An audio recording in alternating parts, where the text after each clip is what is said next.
며칠 전 국회 본회의에서는 국회 부의장이 국회의원들을 상대로 출석을 체크하는 일이 벌어졌습니다.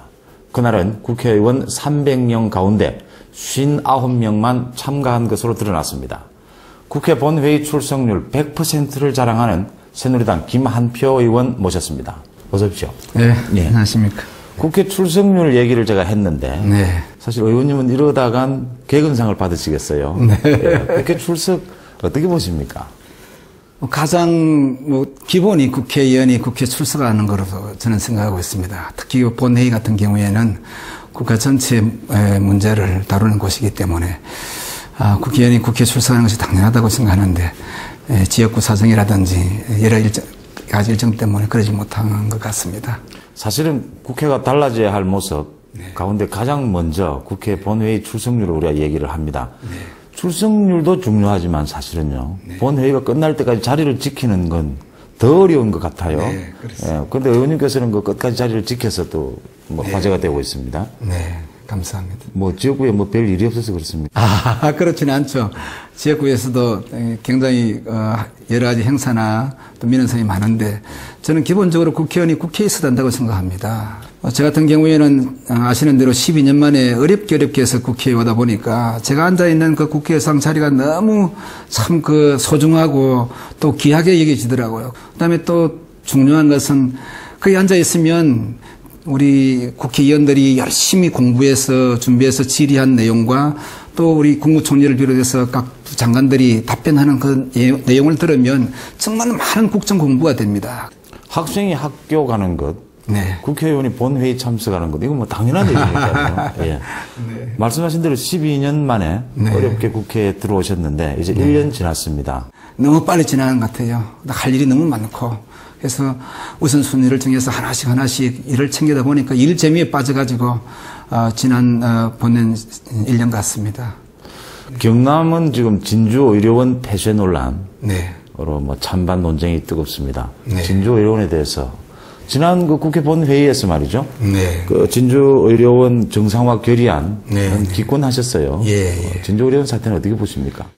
물론 국회의원이 의사를 표현한 방법 중에는 찬성, 반대, 혹은 기권 또 이런 방법도 있고 또 여타 방법이 있을 수 있는데 저는 두 가지 차원에서 이 문제를 봅니다. 하나는 지금 현재 매년 한 5, 60억 원의 손실이 발생하고 있고 또 누적 적자가 약 300억 가량이 되는 이런 현실을 보면서 이것도 전부 다 국민이 낸 세금으로 이루어지는 그런 부분이라서 과연 우리 국민들의 세금이 어떻게 쓰여지는 것에 대한 깊은 성찰이 필요한 그런 일들을 국회의원들이 하는데 이 부분 하나 하고 그럼에도 불구하고 또 공공의료기관으로서 해야 될 그런 사명이나 가치 이런 부분 두 개가 혼잡되어 있기 때문에 이 두 부분에 대한 정말로 깊은 고민 이런 부분들이 계속 이어지고 있는데 아직까지 제 고민이 끝나기 전에 이 투표가 이루어져 가지고 제가 기권을 한 그런 상태인데 아무튼 참 많이 답답하고 이 국회에서 정상화 촉구를 하는 그런 부분도 충분한 이해가 됩니다만은 제일 중요한 것은 우리 지역민들과 또 우리 국민들 그다음에 우리 예산의 어떤 쓰임새 이런 게 종합적으로 잘 판단되어 가지고 문제가 빨리 매듭지어졌으면 좋겠다는 생각을 갖고 있습니다. 국회에서는 이제 추경 예산안 심의가 한창입니다. 네. 이번 추경에서 거제 지역에 따로 사업비를 확보하는 부분들이 있습니까? 네.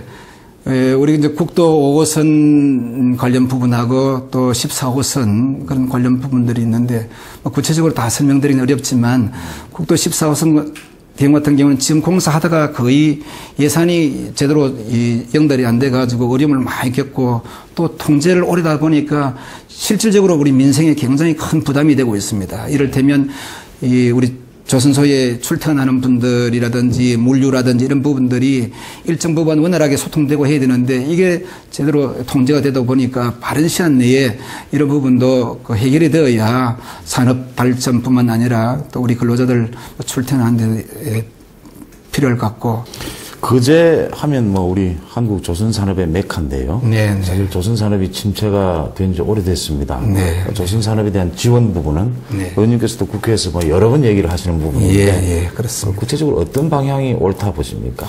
지난번 예산종합질의 때 제가 국회의원한테 주어진 10분 질의시간 거의 다 할애해가지고 예. 국무총리와 우리 부총리, 그 다음에 우리 각부 장관들을 상대로 해서 약 10분간 특강을 한번 했습니다. 조선산업의 현재와 어려운 점, 문제점, 앞으로 또 이것을 해결하기 위해서 어떤 방법으로 정부에서 지원을 해야 되는가. 그래서 상당히 공감대를 많이 형성하고 사실 우리 국무총리나 장관분들이 그 이 테마에 대해서 그렇게 오랫동안 보고를 받을 수 있는 시간이 없거든요.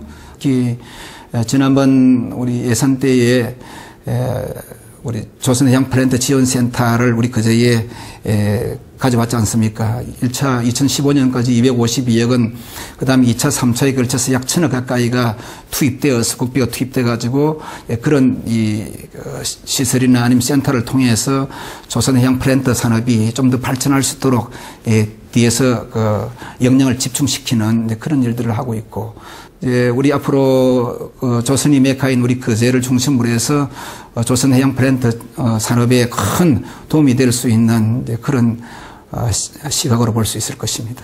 오늘 바쁘신데 시간 내주셔서 고맙습니다. 감사합니다. 네, 고맙습니다.